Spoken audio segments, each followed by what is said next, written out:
Pues vamos a empezar esta primera lección formal de nuestra clase de panorama del Antiguo Testamento. Hoy vamos a estudiar el libro de Génesis. Y antes de empezar con nuestro estudio, les quiero pedir, por favor, que me acompañen. Vamos a orar. Vamos a pedirle al Señor que sea Él el que nos enseñe. Entonces, vamos a inclinar nuestras cabecitas y vamos a orar.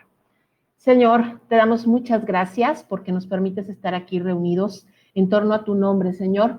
Tu palabra dice que donde haya 2 o 3 reunidos en torno a ti, tú estarás en medio de ellos.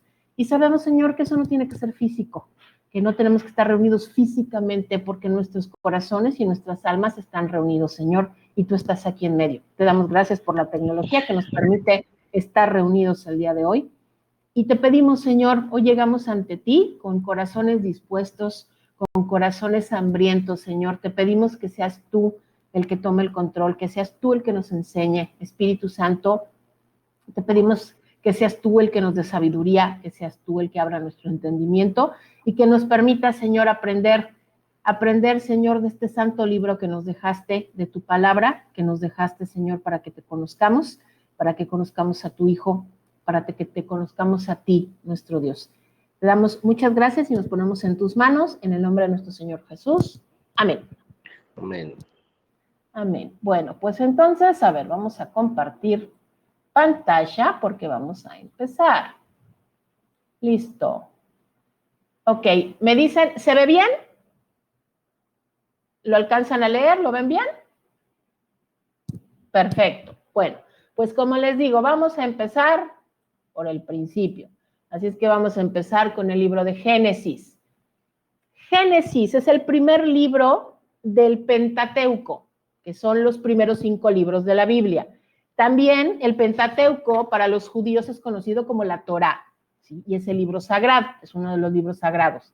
En hebreo, los libros del Pentateuco se conocen por la primera palabra que aparece en el texto. Por lo tanto, para los judíos, este libro se llama Bereshit, que quiere decir en el principio. El nombre de Génesis proviene del griego génesis, que quiere decir nacimiento, creación u origen.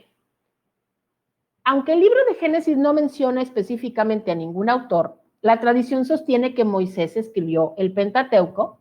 Probablemente lo escribió entre el 1450 y el 1400 antes de Cristo, y se piensa que recibió la revelación del Señor para escribir este libro cuando estaba en el desierto, cuando estaban caminando en el desierto.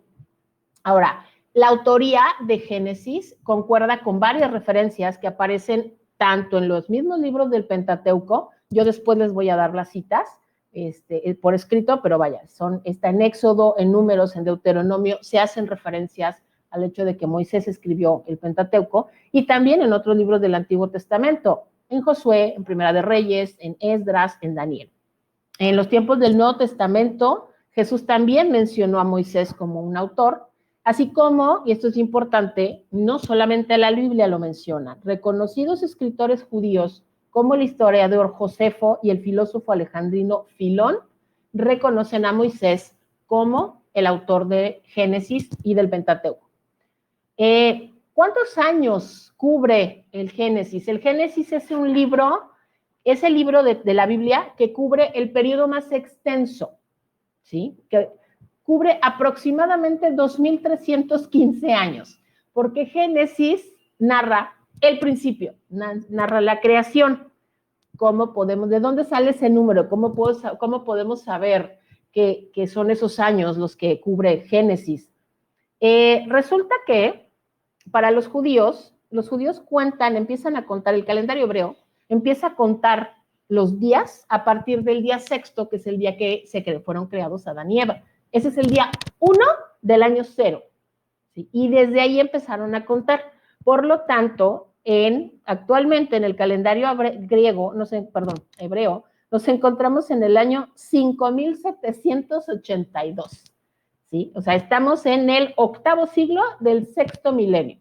Entonces, por eso, no sé si se recuerdan lo que comentaba precisamente Jacir en su clase, que toda la escritura sirve para algo, incluso las genealogías. Para eso sirven, entre otras cosas, para eso sirven las genealogías, para contar el tiempo, para saber cuánto tiempo pasó entre una cosa y otra, entre un evento y otro.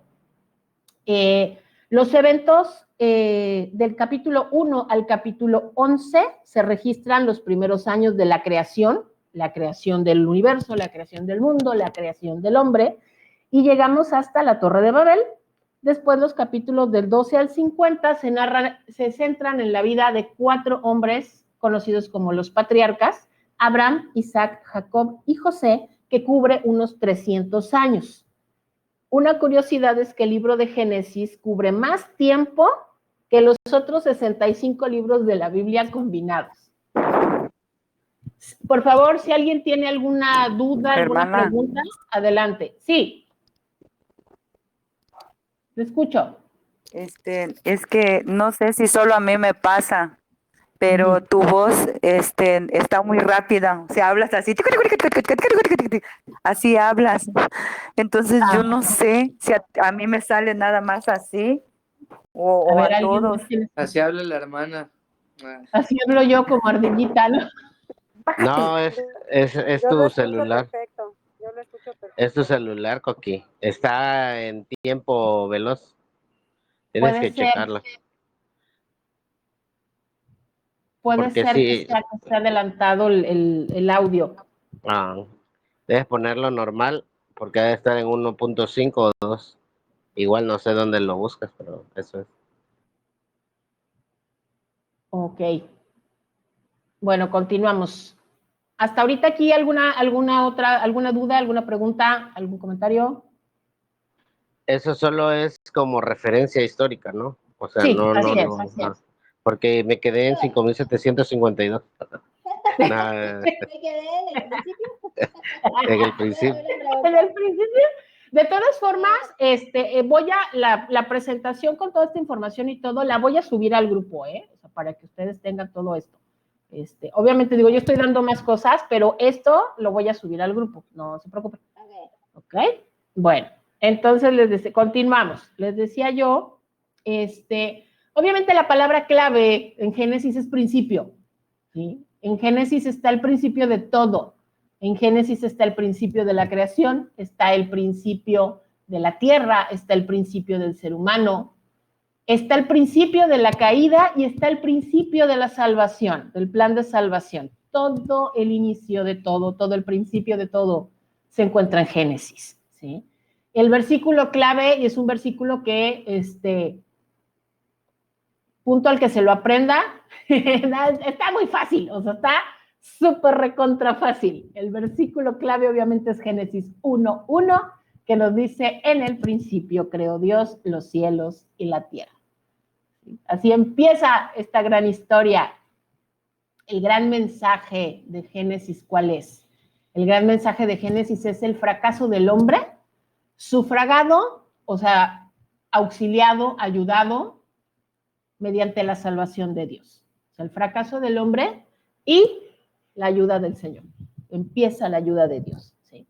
Y para que vean que lo que comentamos desde la clase anterior, la promesa mesiánica, la primera vez que Dios promete que va a venir un Salvador, es en Génesis mismo. Es en Génesis mismo. Al momento de la caída, en Génesis 3:5, el Señor le promete a Adán y Eva que va a venir un Salvador. Entonces, Cristo está presente desde el principio. Desde el principio está presente nuestro Señor, ¿sí? Ahora, pero es que como tengo que cambiar de ventanas. Ok. Listo.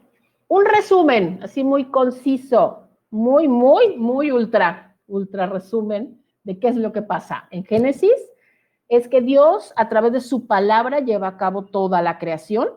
Esta creación es perfecta hasta que el hombre peca por escuchar a Satanás en lugar de confiar en la palabra de Dios y en obedecer su plan. Este pecado de Adán y Eva da como resultado la muerte espiritual y eventualmente hace que el mundo se llene de odio, violencia y desobediencia. El pecado prevalece hasta que Dios usa un diluvio para destruir a la humanidad, excepto a Noé y a su familia. Aún después de todo esto, el pecado vuelve a inundar la tierra y la gente construye la inmensa Torre de Babel como un desafío a Dios. Así que Dios confunde las lenguas de todos para que no puedan llegar a cumplir su cometido. Sin embargo, a pesar de todo esto, Dios nunca deja de amar al hombre. Y los últimos 39 capítulos de Génesis revelan cómo, a través de la familia de Abraham, sus descendientes, Dios dirige la historia para establecer las etapas iniciales del plan para nuestra salvación y la comunión con Él. El libro termina con el pueblo elegido de Dios en Egipto, entrando a Egipto y viviendo ahí. ¿Sí? Tenemos, Génesis lo podemos dividir, digamos, en 3 etapas principales. La primera etapa es la historia de la creación y son los primeros 2 capítulos. Tenemos la creación del universo en el capítulo 1, del versículo 1 al 25, y después tenemos la creación del hombre del 1, en la siguiente mitad del capítulo 1 y en el capítulo 2, ¿sí? Después tenemos lo que se llama la historia del hombre primitivo, que son todos los eventos que tienen que ver hasta la Torre de Babel. Tenemos primero, por ejemplo, la caída y la redención, o el inicio de la redención del ser humano, que está en el capítulo 3. Aquí tenemos la tentación, el castigo por el pecado, la promesa de nuestro Redentor. En el capítulo 4 tenemos la historia de Caín y Abel. En el capítulo 5 tenemos la primer genealogía, y esta genealogía tiene una particularidad, porque esta genealogía nos habla de una persona de la que solo se habla en 3 versículos, solo hay 3 versículos que se refieren a él. Sin embargo, es una persona muy importante, e incluso se piensa que tendrá un papel muy importante. En esta genealogía, el Señor nos presenta a Enoc, a este hombre, Enoc, y se nos dice, Enoc lo encontramos en Génesis 21 al 24, son 3 versículos nada más, y nos dice, vivió Enoc 65 años y engendró a Matusalén, y caminó Enoc con Dios, después de que engendró a Matusalén 300 años, y engendró hijos e hijas, y fueron todos los días de Enoc 365 años, caminó pues Enoc y desapareció porque le llevó Dios. Enoc es uno de los 2 hombres en la Biblia que no vieron muerte, que no murieron, que el Señor se los llevó en cuerpo completo. ¿Alguien sabe quién es el segundo? Elías. Así es, Elías. Así es, Elías es el segundo hombre que no vio muerte, que el Señor se lo llevó, ¿sí? Elías se lo llevó en una carroza de fuego, Enoc caminó con Dios. Dicen, ojo, la Biblia no lo dice, yo se los platico, es una teoría. Dicen que probablemente Enoc y Elías serán los 2 testigos que menciona Apocalipsis, que probablemente por eso el Señor se los llevó, pero la Biblia no lo dice, ojo, yo nada más les comparto una teoría. Bueno, tenemos, le digo, aquí se nos presenta Enoc, después tenemos el diluvio, toda la narración desde que se llama Noé, la construcción del arca, todo lo que tiene que ver con el diluvio. Después tenemos el pacto de Dios con el arco iris, cuando se presenta por primera vez el arco iris en la tierra, y Noé y su descendencia. Y terminamos esta sección, digamos, de la historia del hombre primitivo con la Torre de Babel, ¿sí? Con la historia de la Torre de Babel. Después de esto, la siguiente división es la historia del pueblo escogido. Este pueblo que Dios se crea para sí mismo. Dios crea a este pueblo de los hebreos, primeramente llamados hebreos, después llamados judíos. Él se lo crea a partir de una persona, de Abraham. La historia de Abraham la encontramos del capítulo 12 al 25, se nos habla de su llamado, las promesas que Dios le hace promesas de un hijo, le hace promesas de descendencia, le hace promesas de que el Redentor va a venir de su linaje, y le hace promesas específicas, que son para Abraham literalmente, específicamente. Le promete prosperidad, le promete que esa tierra donde lo va a llevar va a ser de sus descendientes en la carne, o sea, para los hebreos. Hay promesas, muchas. Dios le prometió muchas cosas a Abraham. Tenemos también el cumplimiento de la primera promesa, o sea, el primer cumplimiento que vio Abraham, que fue el nacimiento de su hijo Isaac, un nacimiento milagroso cuando Abraham tenía 100 años y su mujer tenía 90. Tenemos también la prueba de obediencia, cuando Dios le pide que sacrifique a su hijo Isaac, al único hijo, así esperadísimo. Y, bueno, en el capítulo 25 tenemos la muerte de Abraham. Una pregunta. Yo leí Génesis ya, le dije, ¿no? ¿Sí? Aparece que Abraham tuvo más hijos después, ¿no? Uh-huh. Aparte de Ismael, Y de Isaac, Isaac. y después tuvo otros hijos, ¿no?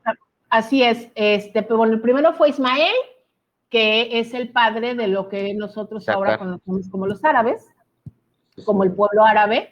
Y después, cuando muere Sara, Abraham tiene otra mujer, que fue Setura, y tuvo varios hijos con ella.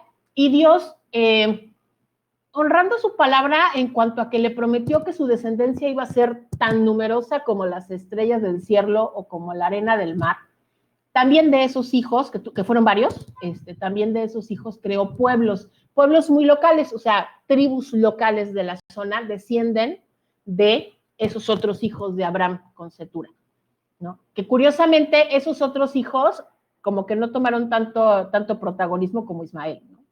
Pero sí, efectivamente, al final de cuentas Abraham termina teniendo, creo que son 8 hijos en total, 8 o 10 hijos en total, ¿no? Pero pues el hijo prometido, el hijo de la promesa, pues es Isaac.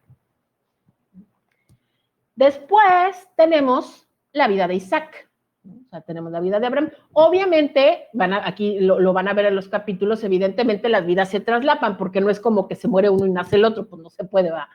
Las vidas se traslapan, entonces tenemos la vida de Abraham, después tenemos la vida de Isaac, tenemos su nacimiento, la historia de su matrimonio, que Dios tiene todo que ver en el matrimonio de Isaac. Tenemos el nacimiento de sus hijos, de los gemelos, Jacob y Esaú, y los últimos años de Isaac. Después tenemos la vida de Jacob, del capítulo 27 al 31, está centrado en su historia, en su vida.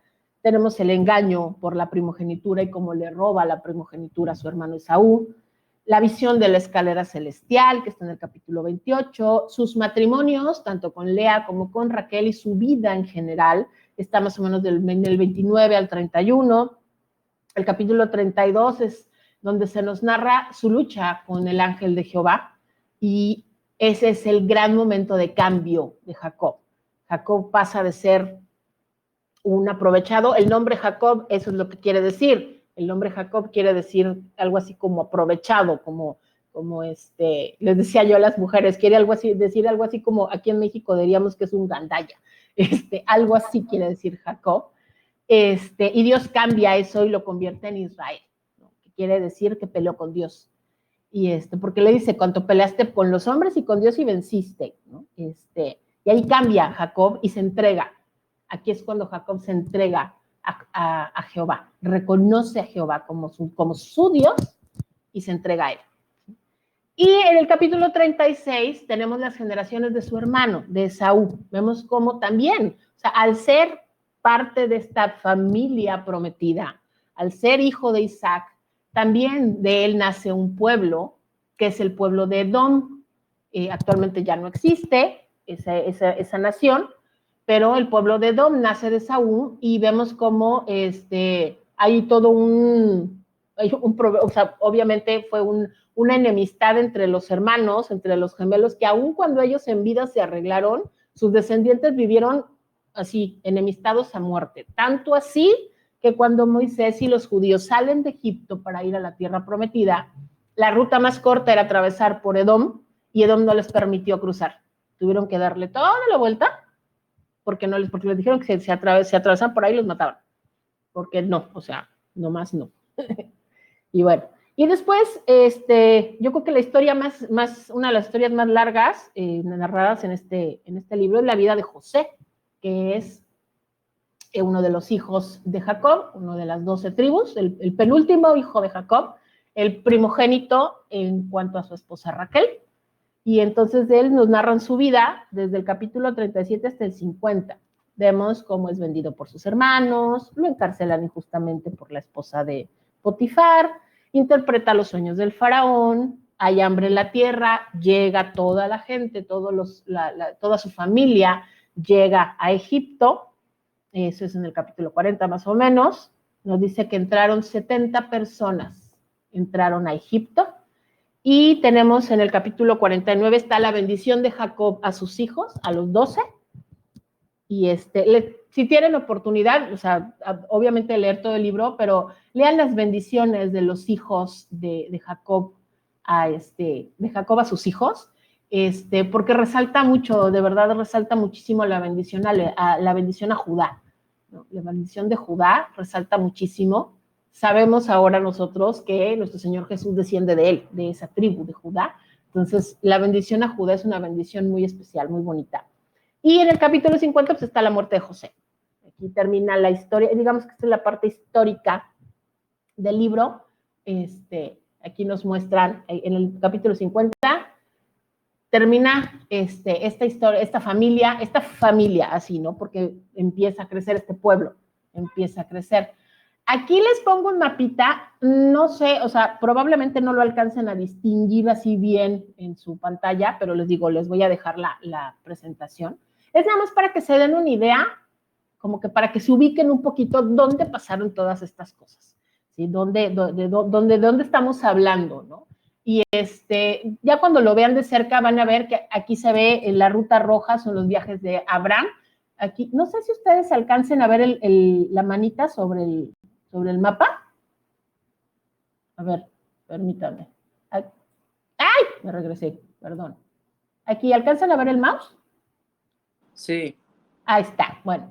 Entonces, nada más así rapidito, miren. Aquí está Ur de los caldeos, que es la ciudad de donde salió Abraham. Y entonces se fue toda esta raya, todo esto, es el viaje de Abraham. ¿Sí? Hasta acá fue a dar cuando fue a Egipto y luego se regresó. Y más o menos por aquí se quedó. ¿Sí? Por aquí. Isaac se anduvo moviendo en esta parte. Jacob se movió por aquí. ¿Por qué en la orilla? Si se fijan, todo está así como en una orilla. ¿Por qué? Porque todo esto es desierto. Esto es la arena. Aquí no hay nada. Pero esta parte es fértil porque están los ríos. Aquí está el Tigris, aquí está el Éufrates, y pues aquí está el mar Mediterráneo. Entonces, por eso, y este cuadrito blanco, sí, no se alcanza a ver muy bien, pero en este cuadrito blanco y todo esto de aquí, pasan los eventos más importantes. Está Siquem, está Betel, que es donde tuvo la visión de la escalera, está el Monte Moriah, que es donde fue el casi sacrificio de Isaac. Todo esto de aquí actualmente es el territorio de Israel. ¿Sí? Ahora, ténganme paciencia. Génesis también lo podemos, ¿qué otra información que nos da Génesis? Nos habla de 4 grandes pactos que Dios hace con el hombre. 4 grandes pactos que Jehová hace con el hombre. El primer gran pacto es el pacto que se le llama edénico, ¿sí? Que es cuando crea al hombre, ¿sí? O sea, es más, Adán todavía no tenía nombre, cuando crea al hombre y hace un pacto con el hombre y le dice, esto está en Génesis evidentemente 1, 28 a 30, y les dice a Adán y a Eva, los bendijo Dios y les dijo, fructificad y multiplicaos, llenad la tierra y sojuzgadla, señoread en los peces del mar, en las aves de los cielos y en todas las bestias que se mueven sobre la tierra. Y dijo Dios, he aquí que os he dado toda planta que da semilla, que está sobre toda la tierra, y todo árbol en que hay fruto y que da semilla, os serán para comer.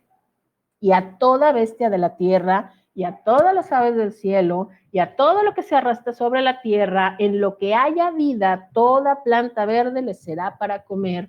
Y fue así.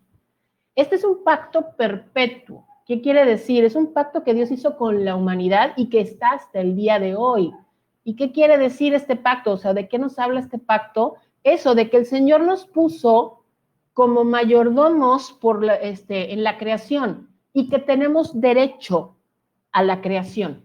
Tenemos derecho a la creación, tenemos derecho a tenemos el derecho, o sea, Dios nos dio el derecho, tenemos el derecho divino de estar en el tope de la cadena alimenticia, aunque no seamos la especie más fuerte. ¿Por qué? Porque Dios así lo pactó con el ser humano, así lo dispuso el Señor. Fíjense cómo, por eso lo señalé, nos dice llenar la tierra y sojuzgarla, ¿sí? O sea, nos está pone al ser humano en una posición de autoridad sobre la tierra y dice señorear sobre los aves, sobre los peces, por lo tanto, yo sé que suena muy absurdo, pero es real, porque a mí me lo han dicho. No, los animales no son mi prójimo, ¿sí? No son mi prójimo. Y créanme que me lo han dicho, por eso se los digo. Me han dicho. Gente que dice que hay que cuidar a los animales, que hay que protegerlos, porque Dios dice que hay que amar a tu prójimo y los animales son tu prójimo. No. Y este versículo es la base para decir no. O sea, digo, vaya, el sentido común nos dice que no son mi prójimo, los animales no tienen alma. Eso es lo que hace que alguien sea mi prójimo, que tenga alma, y solo los seres humanos tenemos alma. Pero el Señor nos está diciendo que tenemos que señorear, que podemos señorear sobre ellos, ¿no?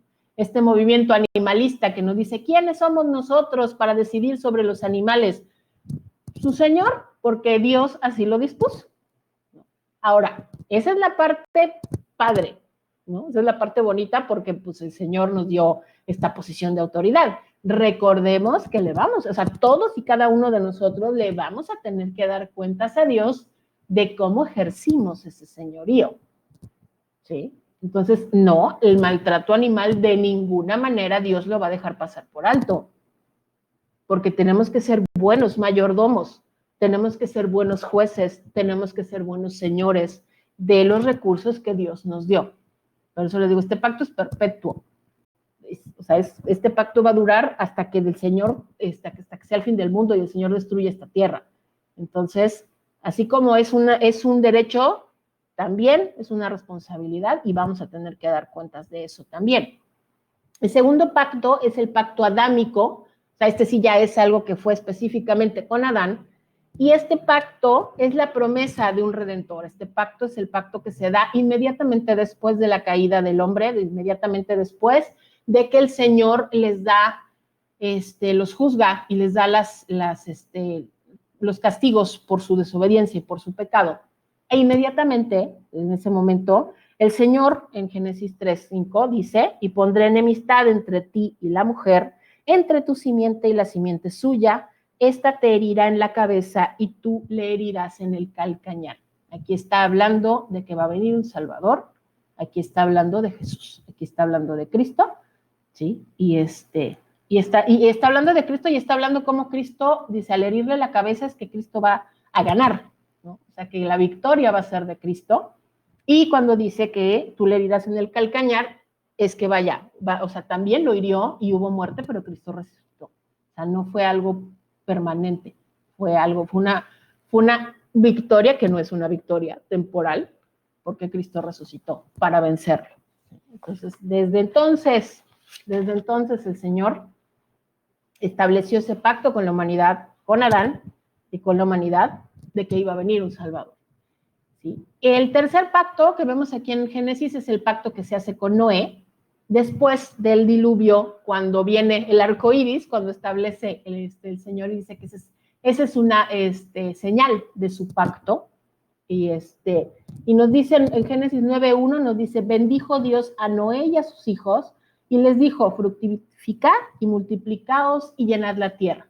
Este pacto también es perpetuo, este pacto es hasta que la tierra deje de existir, y es el hecho de, pues, que la raza humana crezca, que el Señor lo que quiere es que el ser humano crezca, que la raza crezca, que fructifique, que se multiplique, que la tierra sea llena. Es un pacto, y ese pacto sigue tan vigente, puesto que casi todos, o sea, muchas, no casi todas, pero muchas de las veces que llueve, el Señor nos sigue recordando que ese pacto está vigente.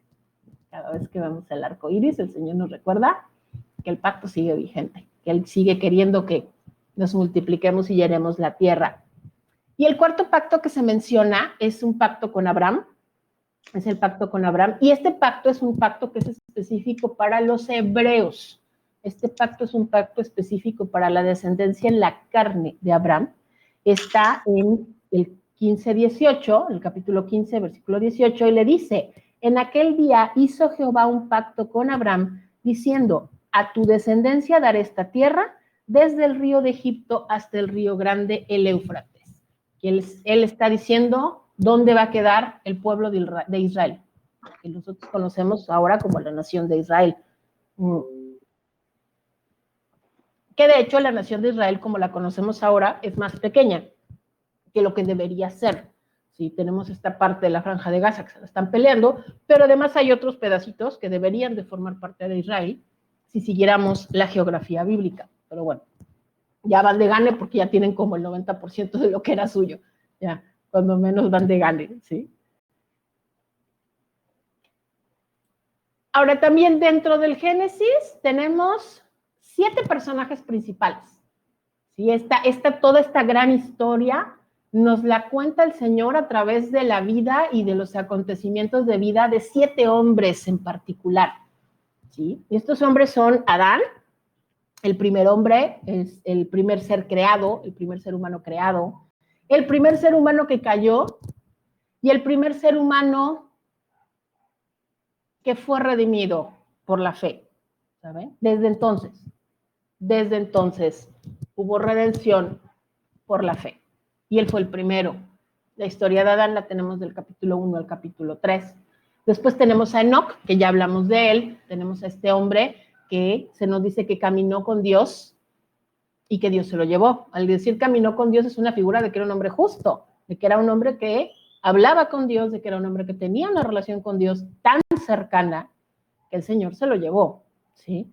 Y esto nos habla, ¿saben? Enoc nos habla y es un poco una figura de la nueva naturaleza que tendríamos que tener nosotros.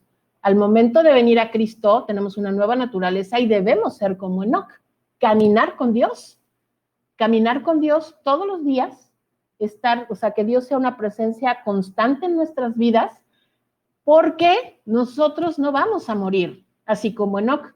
Moriremos en la carne, pero en espíritu no vamos a morir. Cuando venimos a Cristo, nosotros también vamos a caminar con el Señor, nos vamos a ir con Él, así como Enoc, ¿sí?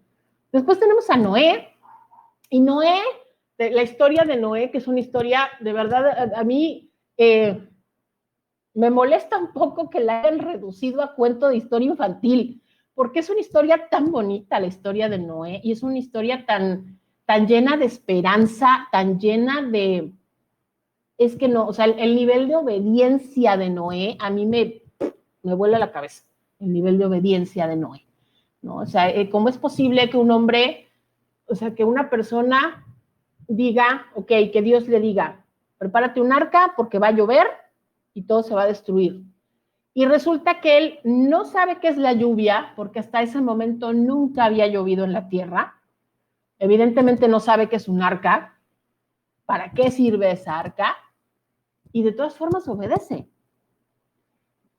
O sea, wow, yo no conozco, bueno, no sí conozco, pero pues son muy poquitas personas a las que yo he conocido que desarrollan un nivel de obediencia tan completo como el nivel de Noé, ¿saben?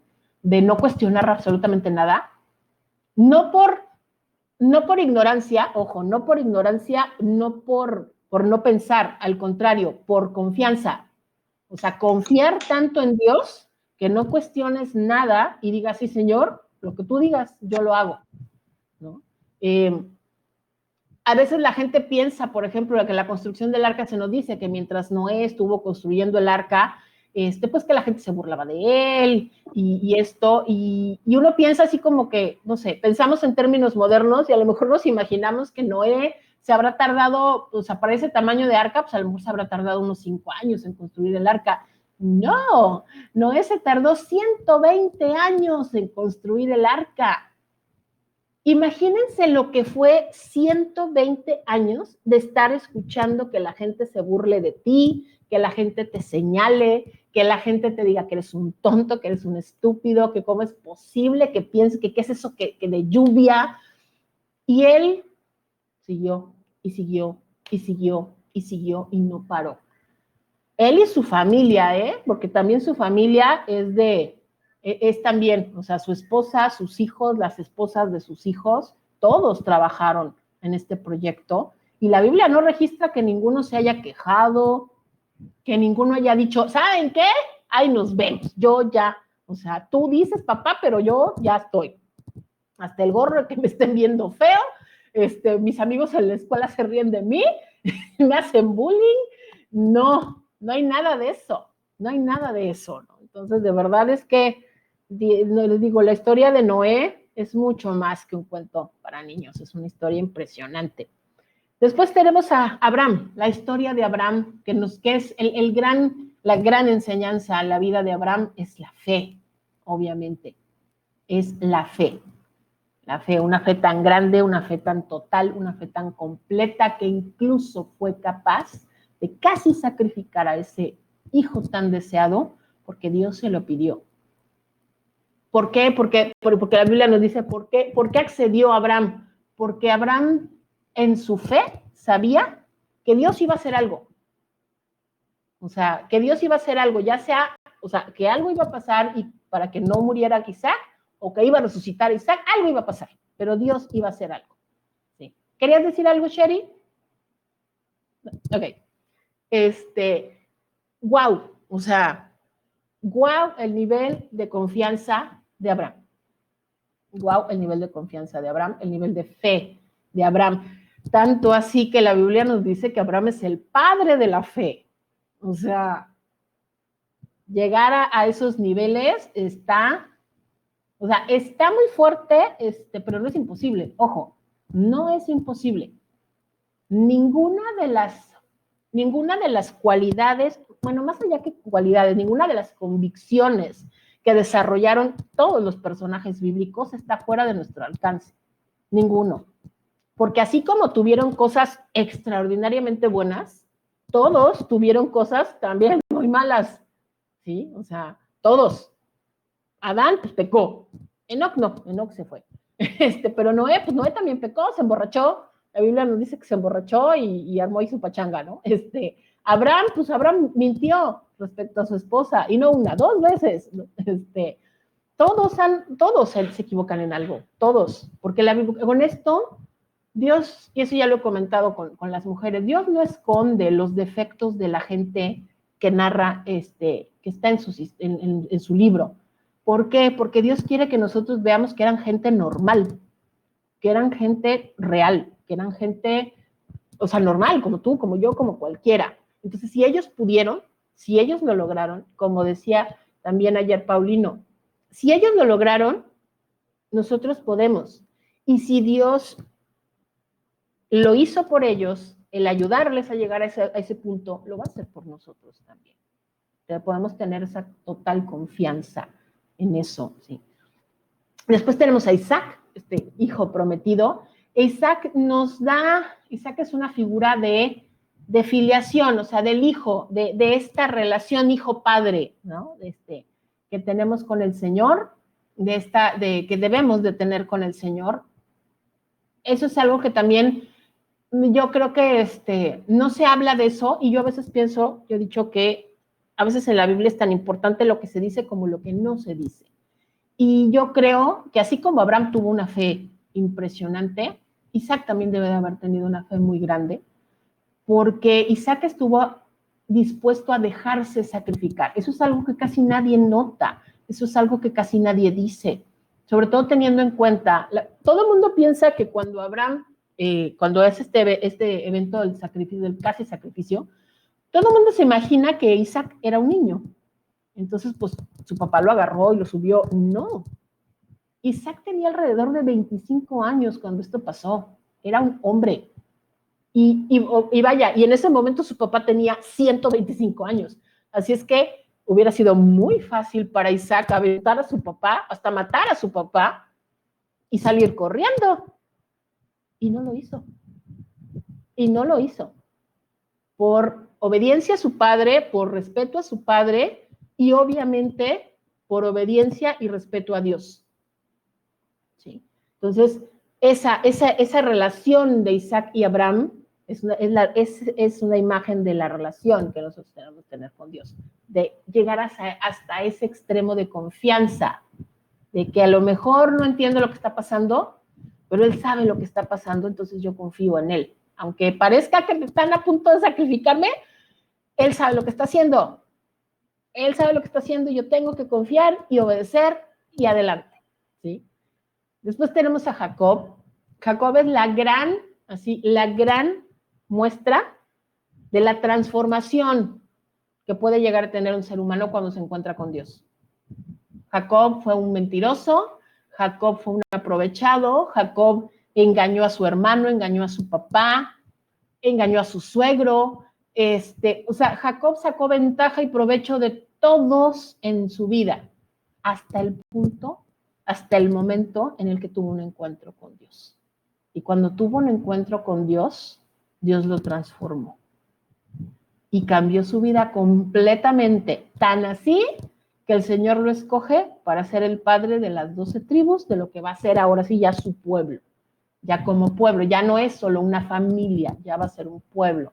Entonces, Jacob es nuestra más grande esperanza, de que no importa de dónde vengamos, de verdad, que no importa qué tan malas personas, porque todos somos malas personas antes de venir a Cristo, todos. La Biblia dice que el corazón del hombre es malo, ¿sí? Jesús dijo que del corazón del hombre salen los pleitos, las enemistades, la mentira, los asesinatos, o sea, el ser humano es malo, pero hay grados de maldad, y no importa qué tan malo haya sido, cuando tienes un encuentro con Dios real y verdadero y permites que Dios te simbre, permites que Dios se impacte, tu vida cambia.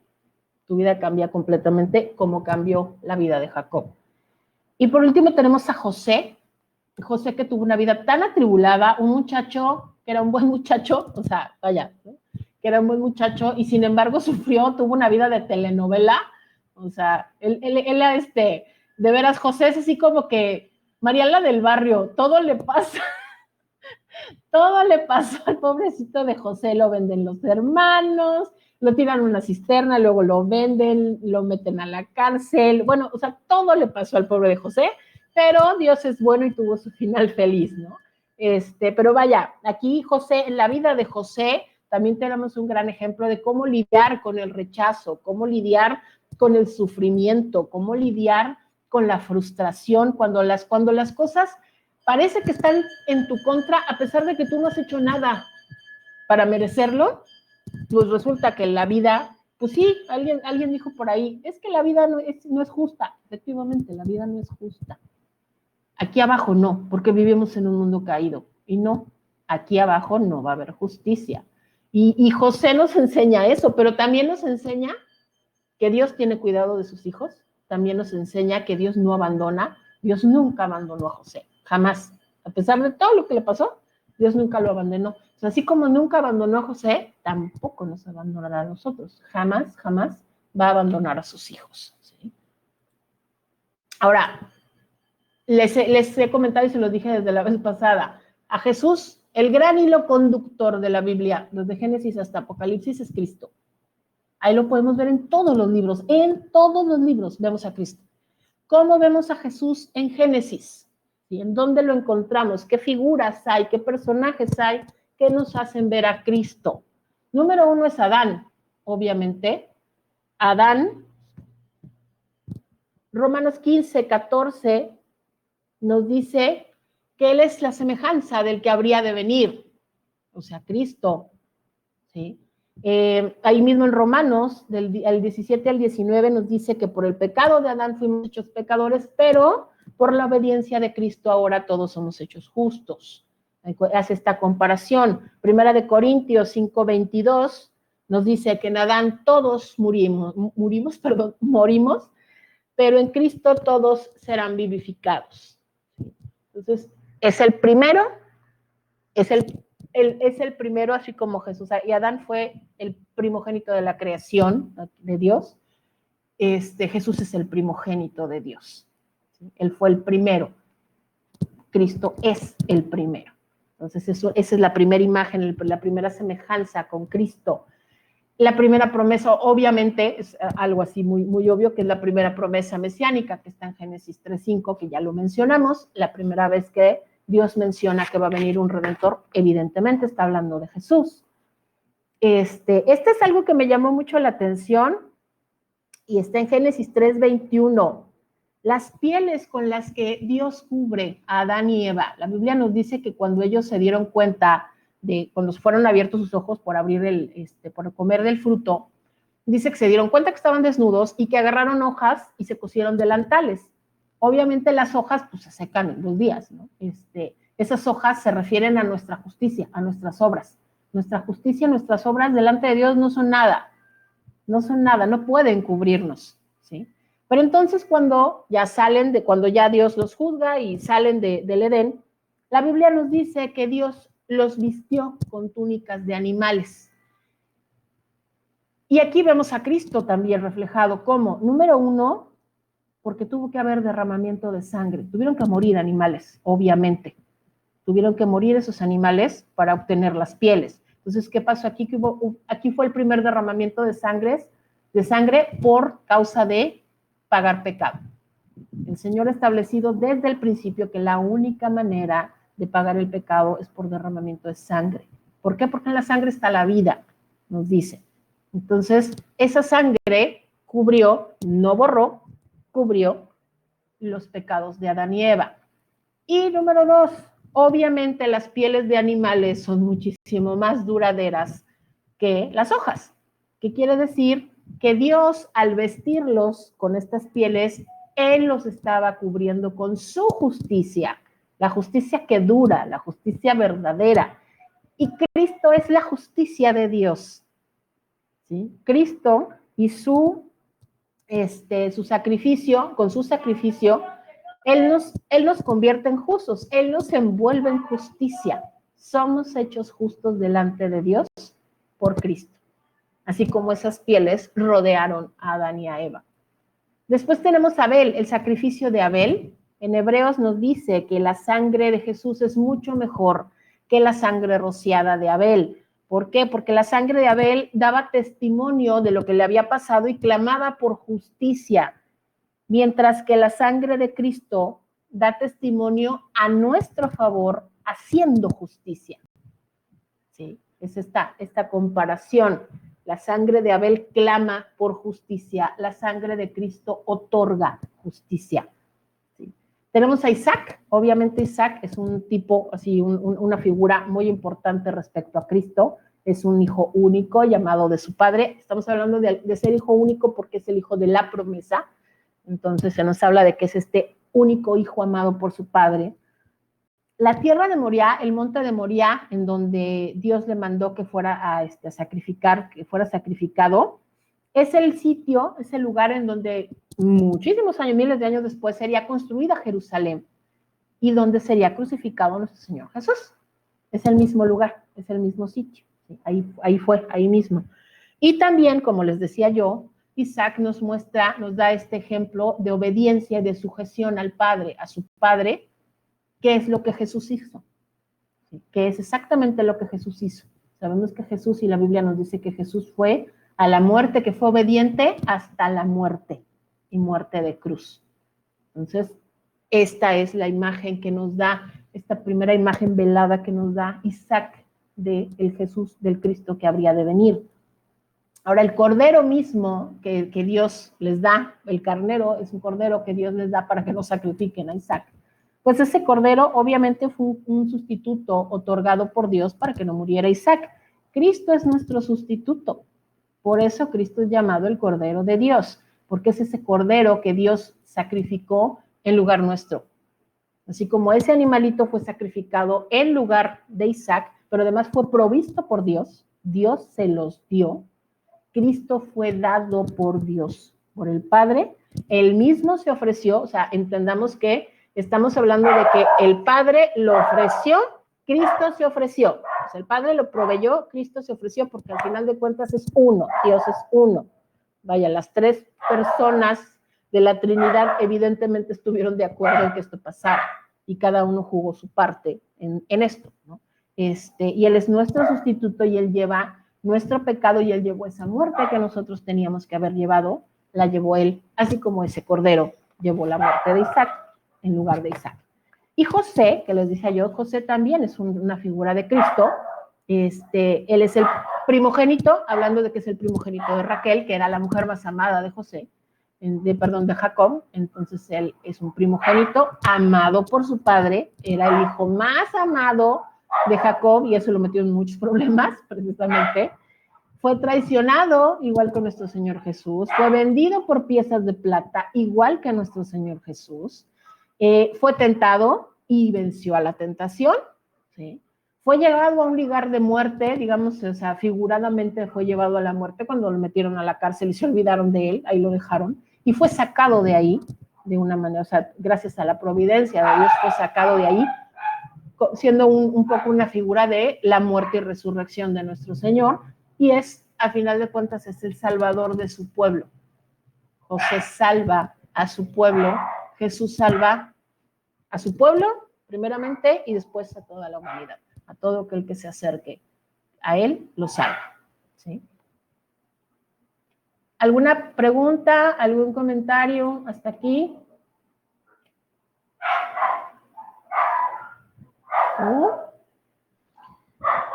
Ok. Yo veo, Sí. bueno, yo leo que ya leí Génesis, ¿no? Dice que Isaac igual mintió como su padre, ¿no? Que dijo que su esposa era su hermana. Hermana.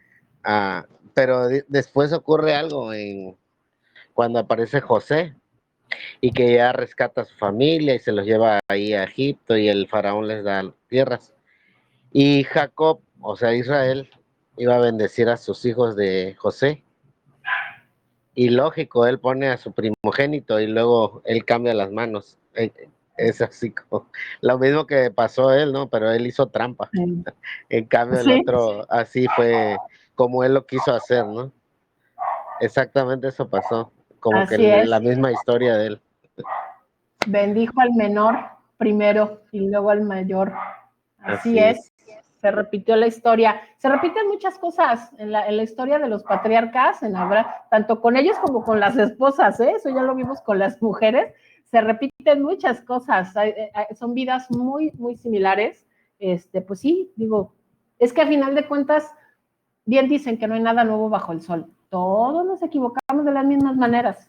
Todos nos equivocamos porque hay tantas maneras de equivocarnos que siempre repetimos lo que alguien nos ya hizo. Pero pues bueno, gracias a Dios porque nos deja estos registros, estas historias, para que aprendamos a no hacerlo, o si ya lo hicimos, bueno, pues para salir lo más rápidamente posible de ese trance, ¿no? De ese sitio.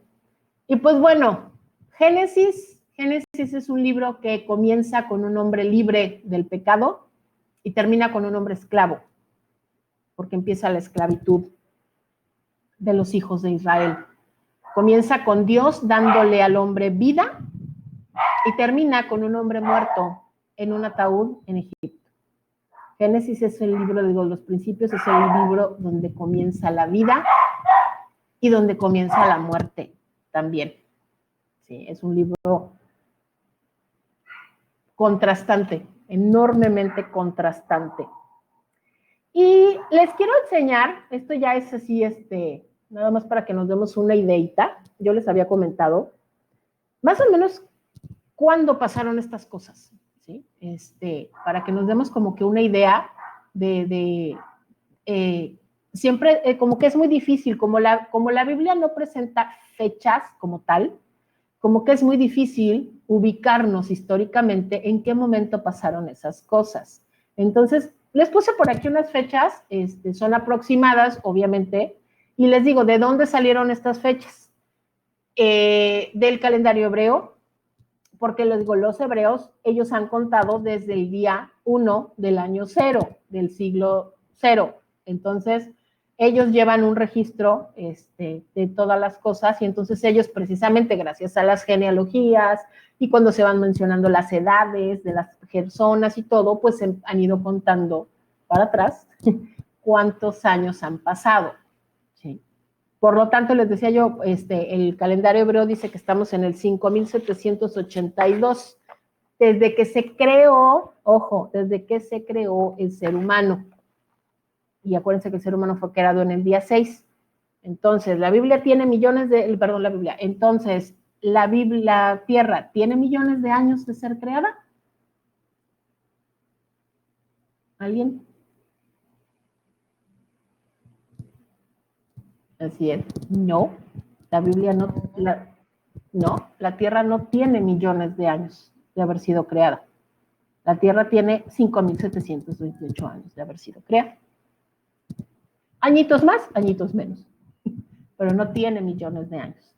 ¿Ok? Bueno, entonces les digo, para que nos demos así como que una ideita, probablemente la caída del hombre, o sea, los eventos en el jardín del Edén y que ya, o sea, que salen del jardín del Edén, probablemente ocurrieron alrededor del 4000 antes de Cristo. O sea, échenle, o sea, 4000 más los 2000 que ya tenemos después de Cristo. Sí, o sea, son 6000, poquito menos de 6000 años. Caín mata a Abel, más o menos alrededor del 3000 antes de Cristo. Pero entonces uno empieza a pensar, acuérdense que Caín mata a Abel, Caín se va, Adán y Eva tienen más hijos y empieza a poblarse la tierra, ojo. O sea, no, llega un momento que ya hay gente, o sea, ya hay más personas, ¿sí? Entonces, por ejemplo, se calcula que más o menos en el 3200 antes de Cristo se dieron las primeras manifestaciones de escritura cuneiforme. Lo que comentaba Jacir, de que dicen, ay, ¿cómo pueden estar los registros si no había escritura? Ah, ¿cómo no? Fíjense desde entonces, desde cuándo se empezó a desarrollar la escritura. 200, 300 años después de que Caín mató a Abel. Sí, más o menos, por ahí andamos. Alrededor del 2500 antes de Cristo se dio el diluvio. Se dio toda esta cuestión del diluvio. Y alrededor, esto está interesante, alrededor del 2250 se erigió la Torre de Babel. Hasta aquí llegamos más o menos en la historia del hombre primitivo. Y aquí hay una nota interesante, más o menos, les digo, está aproximado. Se cree que Job vivió en el periodo entre el diluvio y la Torre de Babel. ¿Se acuerdan que como les comenté que Job fue el primer libro escrito? Y obviamente al ser el primer libro escrito es el que narra los eventos, o sea, sin considerar la creación, toda la cuestión de la creación, narra los eventos más antiguos. Entonces se cree que Job pudo vivir así, más o menos entre el diluvio y la Torre de Babel, o sea, entre el 2500 y el 2250 antes de Cristo. ¿Sí? Después, en el 2166 nace Abraham, más o menos por ahí, por esas épocas, nace Abraham. En el 2090 Dios lo llama, es cuando Dios le dice que agarre sus cositas, que se vaya a la tierra donde él le va a decir, y para que se den una idea de cómo estamos, por ahí me lo brinqué, por ahí de la construcción de la Torre de Babel, que es en el 2250, se piensa más o menos que las pirámides, las grandes pirámides de Egipto, las grandotototas, se construyeron en el 2200, o sea, poco tiempo después de la Torre de Babel, se construyeron las pirámides de Egipto, las grandototas. Para el 2000, ¿Cuántos años hay entre el diluvio y las torres de Babel? 250 años más o menos. El diluvio fue por ahí de 2500, en la Torre de Babel más o menos en el 2250. ¿Sí? Entonces por ahí también, por ahí las pirámides. Obviamente después del diluvio, pero por ahí las pirámides. En el 2090 Dios llama a Abraham y por estas fechas, por ahí entre el 2100 al 2000, se piensa que se construyeron los círculos centrales. No sé si ubican este monumento que está en Inglaterra que se llama Stonehenge, que son unas piedras así paradas que forman unos círculos que nadie tiene idea de para qué sirven, de para qué se usaban, pero ahí están, ¿no? Bueno, pues más o menos se calcula que por ahí del 2100, 2000 antes de Cristo, se construyeron los círculos internos de Stonehenge. En el 2066, les digo todo es aprox, nace Isaac. En el 2006 nacen Jacob y Esaú, los gemelos. En el 1991 muere Abraham, el primer patriarca. En 1915 nace José, y fíjense ya cómo estaba desarrollada la civilización humana, o sea, en general, que más o menos para estas fechas, por ahí del 1913, 1900, hubo una guerra muy grande entre Egipto y Nubia, un país que actualmente ya no existe, pero que está en esa parte del mundo, abajito de Egipto, en la parte de África. Hubo una gran guerra, más o menos para las fechas en que nació José. En el 1905, Jacob lucha con el ángel de Jehová, es cuando se da la gran transformación de Jacob. Y este dato me gustó, se me hizo interesante, se me hizo bonito, por eso lo incluí. Se piensa que por ahí del año 1900, los Moyaca de Guatemala, que es una fue una cultura preolmeca, ellos domesticaron el cacao. Ellos fueron los primeros que empezaron a cultivar cacao. Para que vean, hermanos, para que Desde entonces. Sí, pero era territorio de México, de nada, Guatemala. de nada, no, de nada. Guatemala fue territorio de México, se lo regalamos a varias personas. Bueno, sigamos. Guatemala, Y luego tenemos en el 1866, más o menos, muere Isaac. Es más o menos la fecha en la que muere Isaac. En 1876, Jacob y su familia van a Egipto. En 1886, José es nombrado visir de Egipto, o sea, el mero petatero después del faraón.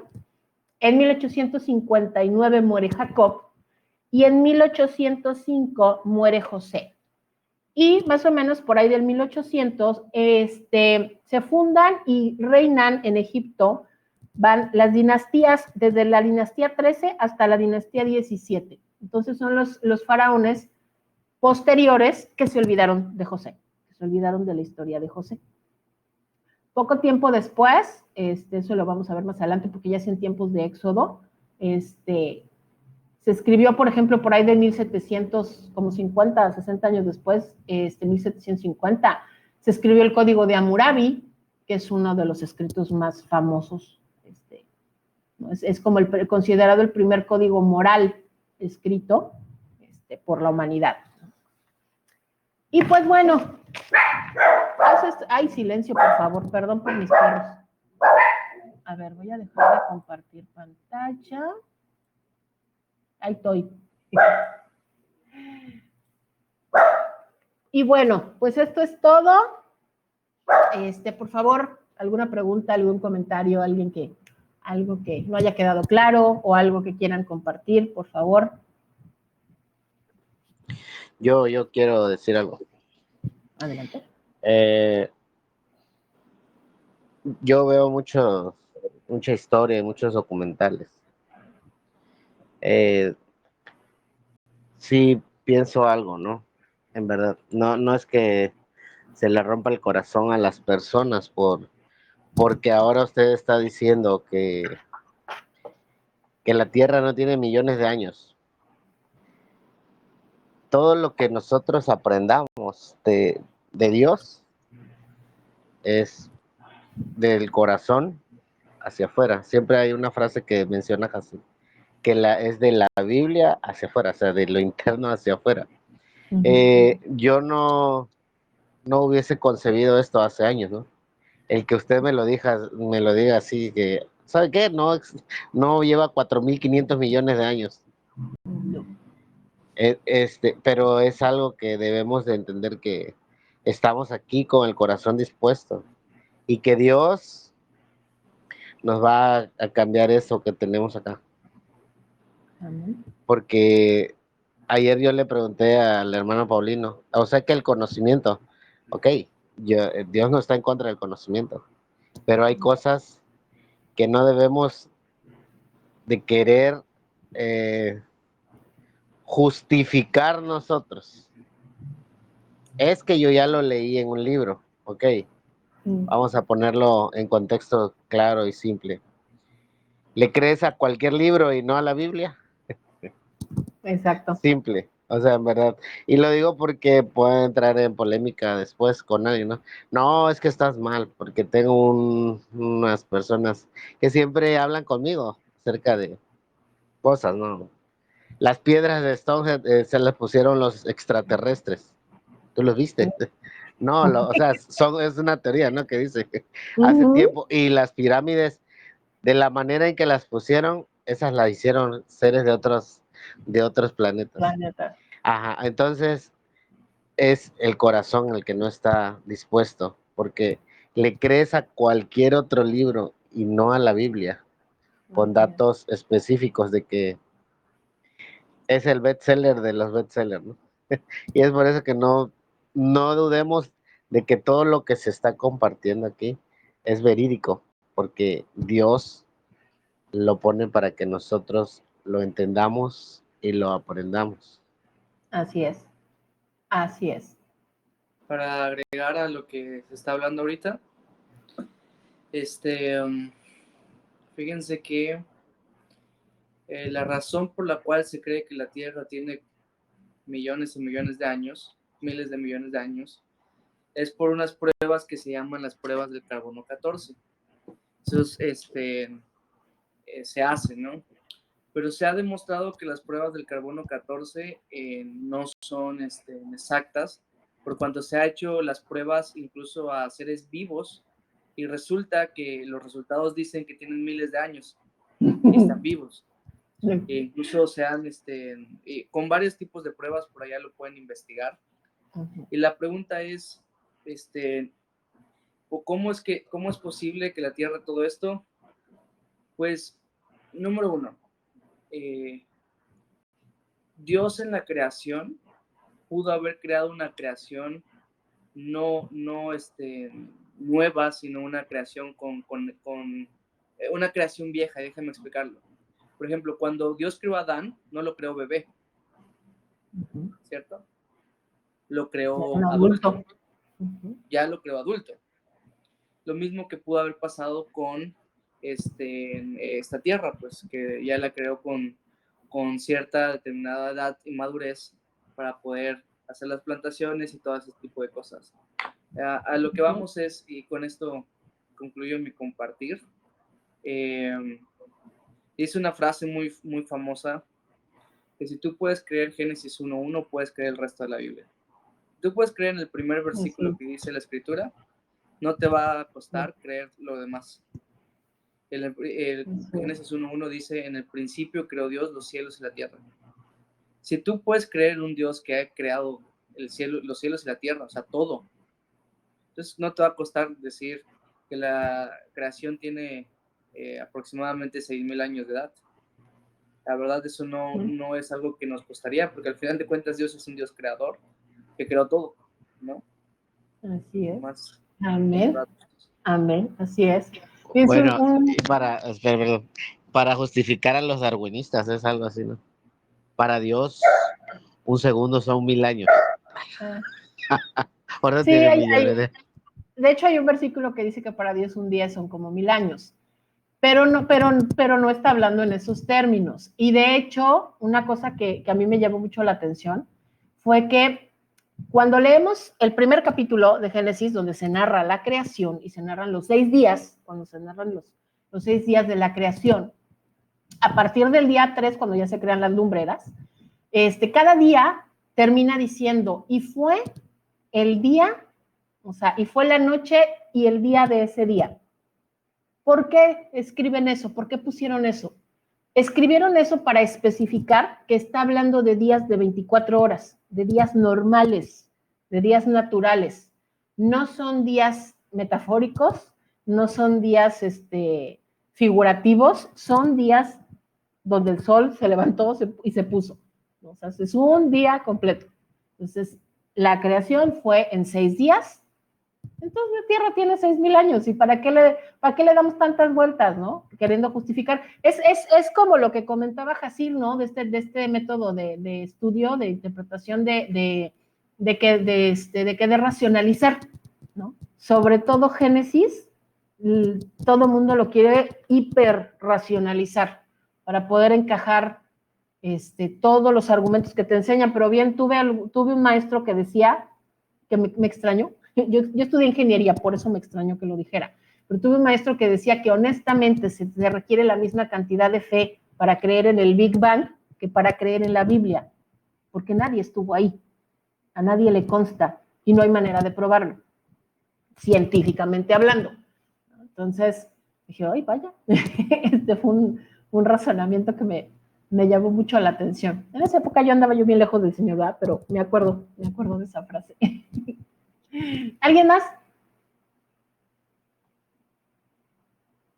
Nada, todos tranquilos, todos quedó bien. No podemos, ay, A ver, ¿quién? Sí. Yo antes de Anet. que se me apague el celular. Corre. Pues yo, la verdad, no estudié. Yo no estudié, me llegué hasta la prepa, pero yo creo, es bueno saber lo que estoy aprendiendo, pero yo creo totalmente en que mi Dios es el que me creó desde antes de que yo naciera, es el que por el cual yo respiro, por el cual yo camino y por el cual yo existo. Y toda la escritura desde el Antiguo Testamento, toda es para que me enseñe. Estoy aprendiendo demasiado y hay muchos datos que obviamente estoy así como un poco mareada porque no lo sabía, pero es muy gratificante poder saberlo ahora y sé que pues para esto me inscribí para que yo pueda aprender y tengo el corazón dispuesto para eso. Te doy las gracias porque la verdad hay muchos datos que sí ahorita no logro como que todavía Sí, yo entender sé. muy bien. Ajá, pero ahí tengo a mi esposo igual, ¿no? Que llegando ya anoté algunas preguntas así igual y todo y pues gracias a Dios que me dio tiempo de escuchar toda la clase. Qué bueno, bendito sea Dios, bendito sea Dios. De todas formas, como les dije, la presentación la voy a subir al Telegram, ahorita se las comparto para que puedan ver toda la información que está ahí y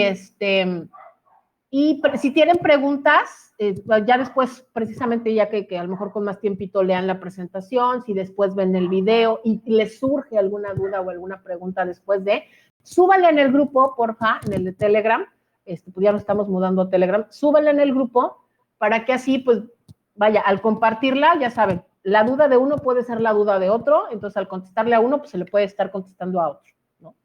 Yo tengo una Juan pregunta. Carlos, dime. ¿Hay algún libro de referencia? ¿Algún libro de referencia? Honestamente, ahorita no. Es la Biblia. Bueno, estos apuntes, esto que yo estoy usando, son los apuntes del Instituto Bíblico de mi esposo. Entonces, son muchos cuadros, como que sí, por puntos, pero, para que vean que no soy mala onda, es cierto. Les comparto la presentación y les voy a compartir también mis notas. Aquí está, ¿sí? O sea, todo lo que aquí está mucho de lo que yo dije que no está en la presentación. Y esto es un compilado, estas notas son un compilado de las notas del instituto de mi esposo con notas que obtuve de 2 Biblias. Ya ven que en las Biblias, sobre todo las Biblias de estudio, al principio te hace así como que una narración de qué onda con el libro y algunas Biblias traen un poquito de información al final. Entonces yo usé también de 2 Biblias, una que se llama Biblia Arcoiris y la Biblia Thompson, que es una Biblia de estudio y de referencia. Entonces, pero les comparto esto también para que tengan así como que más info. Ok, bueno. ¿Alguna duda, algún otro comentario? ¿Ya estamos? No Tarea. podemos hacer lo de Abraham y de Isaac, de muchas mujeres, ¿no? Eso no. No, hermano, no. Eso ya. Mire, le voy a decir una cosa. Si está dispuesto a lidiar con No me van a pegar, fue broma. va. No.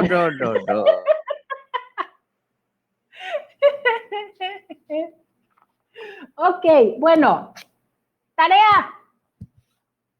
Va a haber tarea.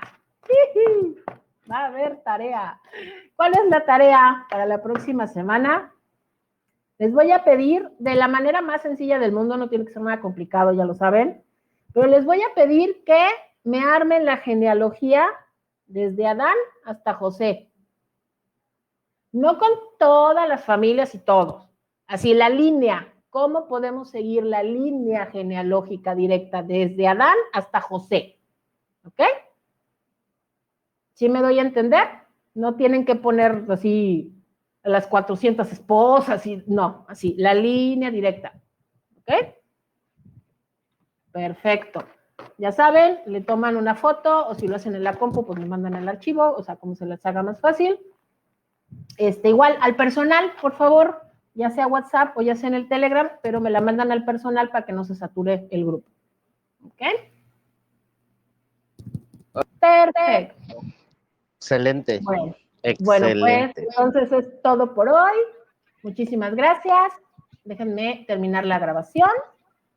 Vamos a stop recording.